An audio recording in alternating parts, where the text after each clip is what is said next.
How much do you really know about the Christmas story? That question is the title of a quiz that appeared in Home Life magazine in 1999.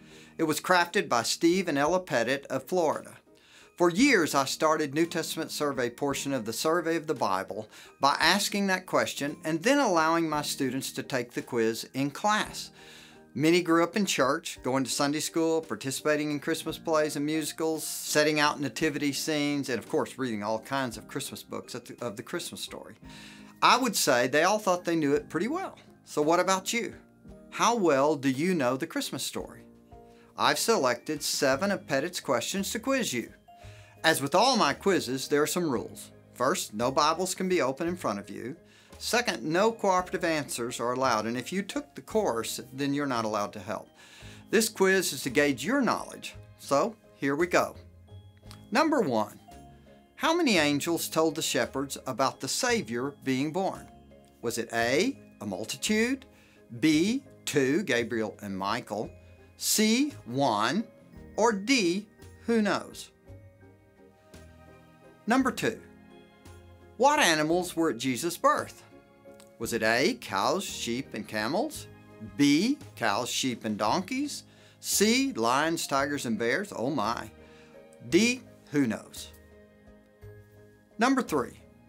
Who saw the star over Bethlehem? Was it A, Mary and Joseph? B, the shepherds? C, the 3 kings? D, both A and C? Or E, none of the above?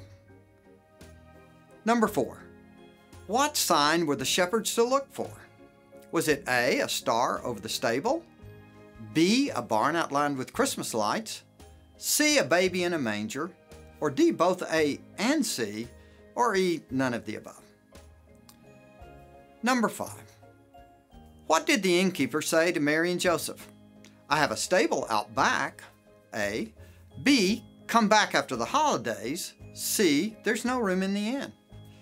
D, both A and C, or E, none of the above. Number 6. How many wise men came to see Jesus? Was it A, 1, B, 2, C, 3, or D, who knows? And then number 7. When the wise men brought their gifts to Jesus, they found him in A, a manger, B, a house, C, Vacation Bible School, or D, none of the above. So, let's see how you did. Number 1 should be C. Although there were many angels there, the text says that an angel and the angel spoke to the shepherds. Luke 2, 9 and 10. Number 2, the answer should be D. The Bible does not mention anything about animals being present. We've made some assumptions there. Number 3, the answer is E. 3 kings are not mentioned in the Bible, only in our songs. And number 4, it should be C. Luke 2:12 says the sign would be a baby in a manger. Number 5, the answer is E. An innkeeper is never mentioned in the story. And number 6, the answer is D. The Bible doesn't say how many. Perhaps we have guessed based on the gifts mentioned. And then finally, number 7. The answer is B. Matthew 2:11 says that they came to a house. This event may be almost 2 years later than the birth, and surely they've moved from the manger to a house. So, how did you do? If you got all 7, then you can separate fact from supposition. If you got 6, I would say truth wins over tradition.